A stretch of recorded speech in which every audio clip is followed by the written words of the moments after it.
ஷரிகா தாகூர் ஒரு காலத்தில் இந்தி சினிமாவில் புகழ்பெற்ற குழந்தை நட்சத்திரம். 1980களின் மத்தியில் இந்தி, மராத்தி என பல மொழிகளில் முன்னணி நடிகையாக விளங்கியவர்.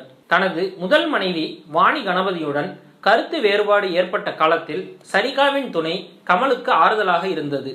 மோதல் முற்றி வாணி கணபதியும் கமலும் டைவர்ஸ்க்கு அப்ளை செய்தனர். சட்ட ரீதியாக டைவர்ஸ் கிடைக்கும் முன்னரே கமலும் சரிகாவும் ஒன்றாக ஒரே வீட்டில் வாழ ஆரம்பித்தனர். சரிகா பிறந்தது குஜராத் மாநிலம் வதோராவில் உள்ள இஸ்லாமிய குடும்பத்தில். அவரது தந்தை அந்த கால படங்களில் சிறு வேடங்களில் நடித்து வந்தார். அதன் மூலம் தனது 4 வயதிலேயே கமலை போன்று குழந்தை நட்சத்திரமாக சினிமாவில் அறிமுகமானார் சரிகா. நடிப்பின் உச்சத்தில் இருந்த போதே கமலின் காதலை ஏற்று 1988ஆம் ஆண்டு கமலை திருமணம் செய்து கொண்டு நடிப்புக்கு முழுக்கு போட்டுவிட்டு சென்னையிலேயே செட்டில் ஆனார். கமலின் 2 மகள்களான ஸ்ருதி ஹாசனும் அக்ஷரா ஹாசனும் சரிகாவிற்கு பிறந்தவர்கள்தான்.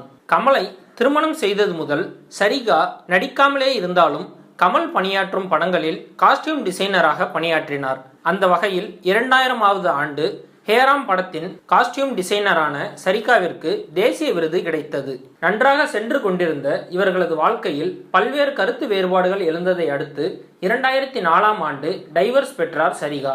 அவர்கள் பிரிந்ததற்கான காரணம் மேலும் இது போன்ற செய்திகளை தொடர்ந்து பெற்றிட தமிழ் ட்ரெண்டிங் சேனலை சப்ஸ்கிரைப் செய்யுங்கள். உங்கள் கருத்துக்களை கமெண்டில் பதிவிடுங்கள். நன்றி.